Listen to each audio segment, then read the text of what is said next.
In today's video, I'm going to teach you a guide how to remove or detach a component in Figma. We'll start right inside Figma. Open your design file so you can clearly see the canvas and the right-hand properties panel. Once you're in, click to select the image you want to work with. Make sure you've only selected that one element. You should see its bounds and properties show up on the right side. With the image selected, look over to the right panel and click the Create Component icon. It looks like a small diamond. This converts your selection into a reusable component. In Figma, a component is your source, and anything you drag out from it is an instance. You'll know it worked when the layer shows the component badge, and you might see a distinct outline indicating it's now a component. Next, head to the Assets panel. This is usually at the top of the left sidebar near the Layers tab. In Assets, you'll find your newly created component listed under Local Components. This is Figma's library view for your file, and it's helpful to confirm the component was created. From here, you can always drag out additional instances if you need them.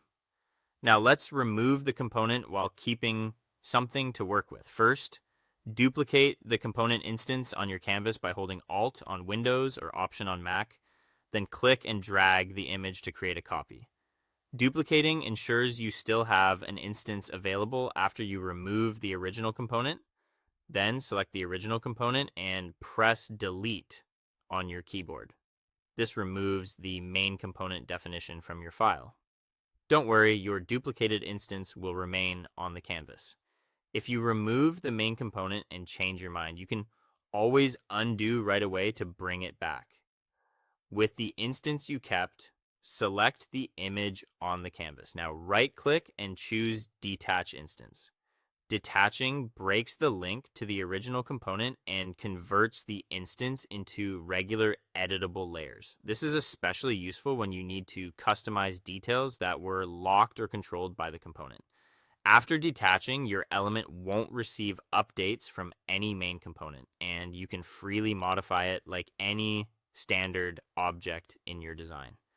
That's the full process. Create the component, verify it in Assets, duplicate an instance, delete the original component, and finally detach the instance so you can edit it independently. It's a clean, safe workflow that keeps your layout intact while giving you complete control over the design. That's all for today. Thank you for watching, and I'll see you guys in the next one.